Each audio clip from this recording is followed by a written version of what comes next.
성경 사도행전 1장 같이 공부하시겠습니다. 이제 사도행전 강해를 좀 본격적으로 해보려고 하는데요. 좀 사도행전이라는 책이 뭔가 이렇게 사도들의 어떤 영웅적인 이야기, 약간 이런 게 많이 알려져 있고, 우리가 그런 부분들에 감동을 많이 받죠. 근데 이제 제가 생각하는 사도행전은 그런 이야기가 전부는 아니에요. 사도행전은 저는 좀 이게 우리가 복음을 전하잖아요? 우리가 복음을 전할 때 기본적으로 이제 좀 관점을 봤을 때 조직신학이라고 하거든요? 조직신학? 그러니까 이 조직신학이라는 게 뭐냐면은 하나님이 계시고 사람은 죄인이고 그래서 구원이 필요하고 이런 명확한 주제들을 이제 압축시켜 놓은 거죠. 교리적으로서 좀 압축을 시켜서 우리가 복음을 전하게 돼요. 뭐 저도 물론 저런 식으로 압축된 교리를 누군가한테 배웠고 저도 지금도 그런 부분들을 좀 전하고 있죠. 근데 이제 제가 하나님을 알고 나서 본격적으로 이제 주님에 대해 배워가려고 할 때, 그리고 성경을 알면 알수록 이 유대교에서 기독교로 넘어가는 장면, 이런 부분들에 대한 설명이 굉장히 부족하더라고요. 사람들이 그런 부분들에 대한 이해가 없고, 그런데 이제 사도행전은 유대교에서 이 기독교로 넘어가는 이야기를 좀 많이 해주는 책이에요.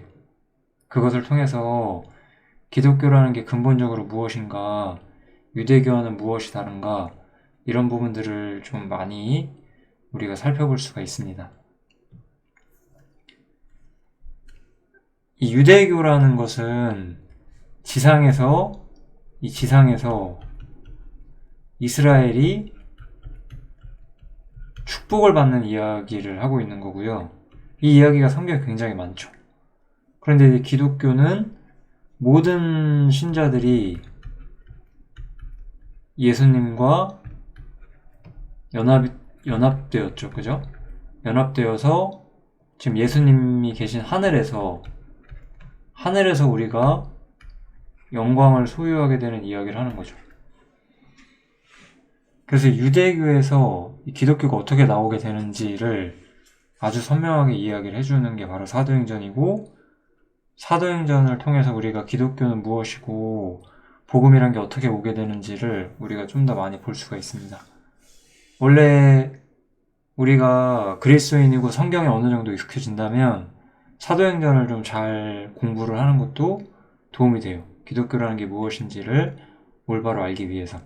우리가 사도행전을 모른다는 것, 혹은 이스라엘에 대해서 모른다는 것은 기독교라는 것이 무엇인지 정확히 모르는 상태가 되는 거죠.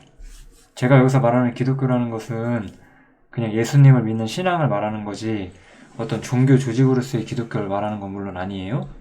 아무튼 사도행전이라는 책은 사실상 복음의 탄생이라고 할까요? 복음이 어떻게 탄생하게 되는지 그거에 대한 이야기를 아주 연결시켜주는 중요한 책이라고 할 수 있어요. 우리가 복음을 전할 때 이 성경 저 성경에서 사실 사람들에게 필요한 이야기들을 갖다 쓰죠. 뭐 그런 부분들을 우리가 안 할 수는 없는데, 그런 것들이 논리적으로 연결되기 위해서 필요한 책이 이제 사도행전이거든요. 사도행전을 통해서 이런 것들을 연결시킬 수가 있습니다. 사도행전 1장에서 이제 한번 시작을 해볼게요. 사도행전 1장은 내용은 짧아요. 사도행전의 저자는 누가입니다. 우리 사도행전 첫 번째 구절에 보면 데오빌로라는 사람한테 이야기를 하고 있죠. 누가복음 1장도 이 데오빌로라는 사람한테 이야기를 하고 있어요. 그래서 사도행전을 쓴 사람은 누가라는 걸 볼 수가 있고, 이 내가 먼저 쓴 글, 이건 그러니까 당연히 누가복음이겠죠? 요거는 누가복음이다. 우리가 이것도 알 수가 있고, 그래서 이 누가복음에서는 예수님이 행하시며 가르치기 시작하신부터 사도들에게 성령으로 명하시고 승천하신 날까지를 기록하였다 라고 이야기를 하고 있어요. 이제 그 이후의 이야기, 그러니까 복음서는 결국 뭐죠? 복음서는 예수님의 행적에 대한 이야기를 하는 것이 복음서였어요. 누가복음은 예수님의 행적에 대해서 말해요. 이제 사도행전은 뭐죠? 예수님이 죽으시고 부활한 이후에 이제 그리스도인이라고 불리는 사람들, 예수님을 따르는 사람들의 이야기를 하는 거죠. 꼭 사도들의 이야기를 하는 것이 아니라 예수님을 믿는 사람들의 이야기, 그러니까 우리들의 이야기도 여기에 나오는 거예요. 물론 우리 이름이 이 성경에 써있진 않겠지만요. 같은 삶의 원리가 여기 나오게 되죠. 그래서 예수님께서 죽으시고 부활하신 이후에 여기서 보시면 확실한 많은 증거로 친히 사심을 나타내셨다고 하시죠. 부활하신 다음에 자신의 부활을 확실히 증명하셨다라고 말하는 거예요. 40일 동안 저희에게 보이셨다고 나오죠. 우리가 예수님께서 십자가에 달리신 후에 사흘 후에 이제 부활을 하시잖아요. 부활한 다음에 40일 동안 제자들과 함께 거하면서 많은 것들을 알려주시고 나서 이제 승천을 하시게 돼요. 승천은 하늘에 올리우시는 거죠. 그래서 예수님은 지금 우리 눈에 보이지 않는다고 해서 우리의 과거의 위인들, 조상들처럼 죽어서 땅에 묻힌 것이 아니에요. 예수님은 지금 하늘에 계세요. 예수님은 지금 어디 계시냐? 예수님은 지금 하늘에 계시다는 것. 그게 우리가 정말 언제나 잊지 말아야 되는 거예요. 100년 전, 200년 전, 300년 전 살았던 우리의 조상들은 다 땅에 있지만 예수님은 땅에 계시지 않는다는 거예요. 예수님은 하늘에 계십니다. 이렇게 예수님께서 하늘에 계시기 전 40일 동안 하나님 나라에 대해서 가르쳐 주셨다라고 사도행전에서 누가가 이야기를 해주고 있죠. 그러면서 사도랑 같이 모여 계실 때 한 가지 중요한 이야기를 해주세요. 예루살렘을 떠나지 말고, 이스라엘의 수도인 예루살렘을 떠나지 말고 내게 들은 바 아버지의 약속하신 것을 기다리라 라고 이야기를 하죠. 이 아버지의 약속하신 것은 바로 성령님을 의미하는 거예요. 이 성령을 기다리라 라고 이야기를 해주세요. 요한은 물로 세례를 베풀었으나 너희는 몇 날이 못되어 성령으로 세례를 받으리라 하셨느니라, 이렇게 말하면서 성령으로 세례를 받는 일이 있을 것이다 라는 이야기를 아주 중요하게 해주시게 됩니다.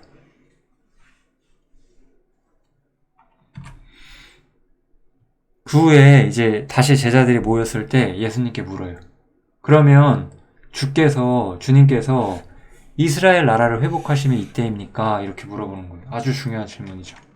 예수님께서는 성령으로 세례를 받을 것이다 라는 이야기를 해주셨어요. 그런데 이 예수님의 제자들, 우리 예수님의 제자들은 전부 다 유대인이었어요. 이들이 유대인이었다는 게 중요한 거예요.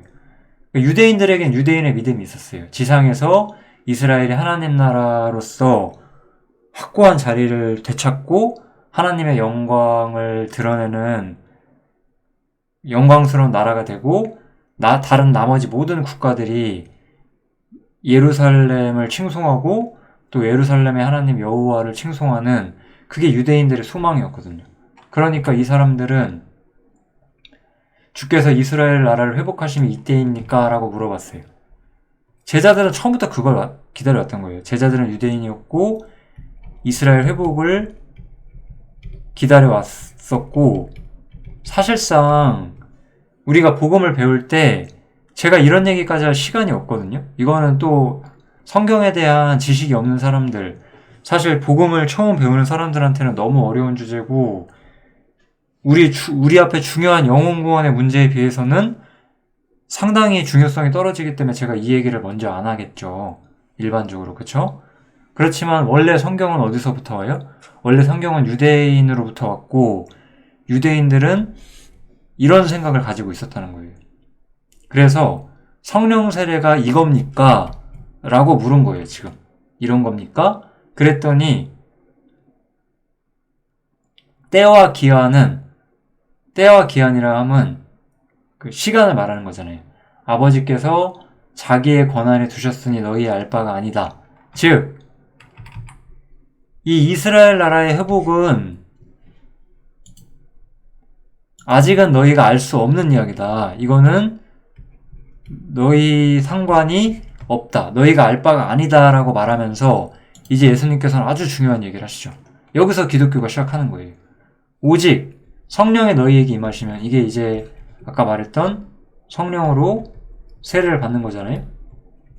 오직 성령이 너희에게 임하시면 너희가 권능을 받고 이제부터 이제 성령이 임한 후에 그리스도인들은 하나님의 능력을 소유하게 되고 이 능력을 소유한 사람들은 예루살렘과 온 유대와 사마리아와 땅끝까지 이르러 내 증인이 될 것이다. 이렇게 이야기를 하는 거예요. 이게 바로 기독교예요. 기독교는 무엇이냐? 성령을 받는 거죠. 성령을 선물로 받고 성령을 받으면 온 세상에 예수님을 전하는 증인이 되는 거예요. 이게 바로 기독교예요. 기독교의 근간이 바로 여기서 온다라고 생각을 할 수가 있어요. 이제 성령을 어떻게 받는지, 어떻게 주님의 증인이 되는지, 그리고 기독교가 어떻게 구체적인 모양을 이루어 가는지, 혹은 성령을 우리가 왜 받을 수 있는지, 이런 모든 문제들을 제가 지금은 다 말할 수가 없어요. 그 모든 이야기를 제가 사도행전에 나오는 모든 이야기들을 제가 아마 이제 쭉 해드릴 거예요. 그래서 일단 기독교라는 건 무엇이냐? 예수님의 죽음과 부활 때문에 성령이 올 수 있게 되었는데 이 성령에 대해서 제가 2장에서 아주 많은 이야기를 할 겁니다. 2장에서 사도행전 2장에서 제가 이 성령에 대해서 굉장히 많은 이야기를 할 거고 그렇기 때문에 우리들은 증인이 된다는 거예요. 예루살렘과 온 유대와 사마리아 땅끝까지. 그래서 온 세상으로 뻗어나가 예수님 증인이 되는 것. 이게 바로 기독교인 거예요. 그전까지는 그러니까 이런 일이 없었어요. 그래서 우리가 구약 성경은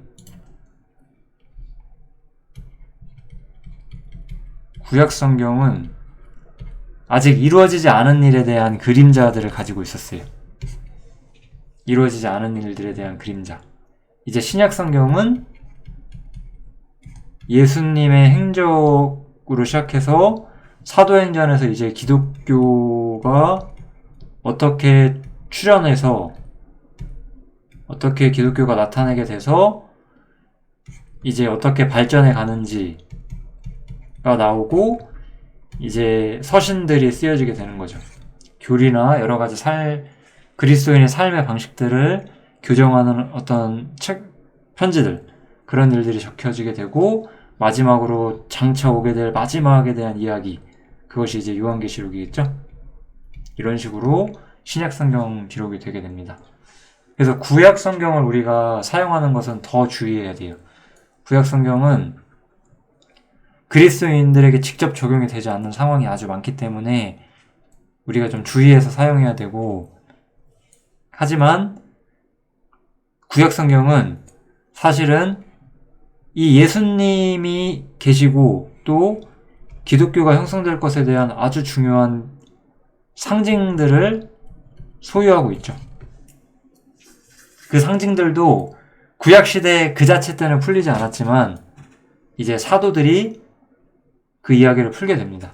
그래서 제가 베드로전서를 좀 보시기를 추천드릴게요. 이런 부분들이 어려우면은 베드로전서는 이 기독교의 출발선부터 이야기를 하는 책이기 때문에 베드로전서를 한번 추천을 드릴게요. 아무튼 기독교라는 것은 이렇게 출발했던 것이다. 우리가 생각을 해주면 되겠습니다. 그러니까 기독교 이전에는 이렇게 예수님의 확고한 증인으로서 사람의 영혼의 문제를 바로 처음부터 그 사람이 심판을 받거나 구원을 받거나를 확고하게 전하는 그런 식의 전달 방식이 존재하지 않았어요.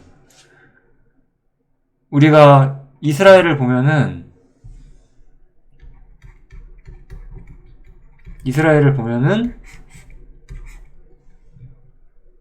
다 율법이 이스라엘의 지배를 받았어요. 그러면 어떤 사람은 경건했고 어떤 사람은 이 율법을 무시하며 살았어요. 그러면 이 사람들 중에 어떤 사람들은 진짜로 하나님을 믿는 사람들이었고 이 사람들은 안 믿는 사람들이었는데 이 사람들도 자신들이 하나님 믿는다고 말했단 말이에요. 그럴 경우에 이 사람과 이 사람의 삶을 구분할 수 있는 거는 그 사람의 행함밖에 없었어요. 물론 지금도 마찬가지죠. 지금도 예수님을 입으로 시인하는 사람 중에서 가짜들이 너무나 많겠죠. 물론 마찬가지긴 한데 지금은 그래도 명확한 선이 서 있다는 거예요. 예수님을 믿느냐 믿지 않느냐. 근데 그 구약 시대 때는 그런 것이 존재하지 않았다. 우리가 그런 부분도 한번 생각을 해볼 수가 있습니다.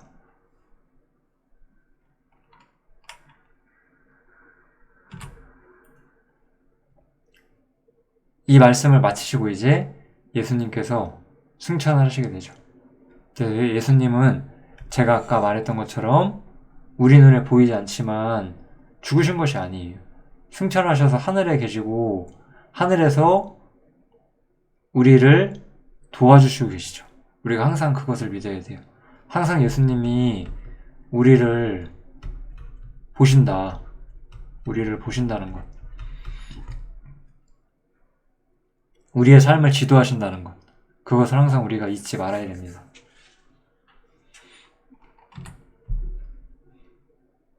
이제 그 다음에 우리 예수님의 제자가 12명인데 그 중에 가룟 유다라는 사람이 있었어요. 가룟 유다라는 사람이 있었는데 이 사람이 배신을 하잖아요. 그래서 이 사람은 사도의 자리에서 좀 쫓겨나게 되죠. 죽게 되니까. 그래서 사도가 11명으로 줄게 돼서 새로운 사도 1명을 뽑게 돼요. 이 새로운 사도 하나가 바울이라고 생각하는 사람들이 있는데 바울은 아니에요. 바울은 이들과는 다르게 또 다르게 세워진 사람이에요. 그래서 이 사람들은 유대인의 사도가 되고요. 바울은 이방인의 사도가 되죠. 바울이 이방인의 사도가 되기 때문에 우리가 사실 바울의 책을 통해서 가장 배울 게 많은 거예요. 바울은 아까 기독교는 뭐였어요? 성령을 받고 예수님의 증인이 되는 거고 예수님은 바울은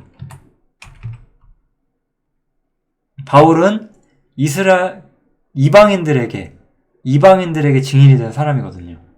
이 12명이 유대인의 사도로서 유대인들에게 증인된 것처럼 바울은 이방인들에게 증인이 되었기 때문에 우리가 바울 서신을 통해서 많은 것을 배울 수가 있죠. 여기서 좀 재밌는 것이 있는데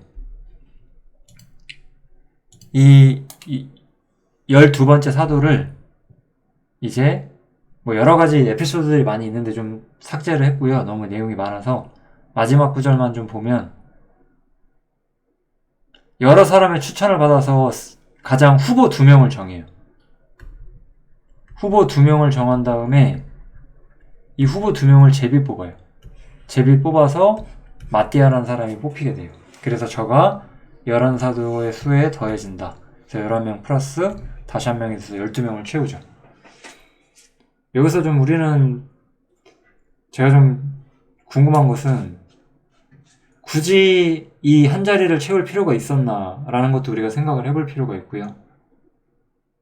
그리고 제비를 뽑았다는 것도 상당히 좀 주목할 만한 내용이긴 하죠.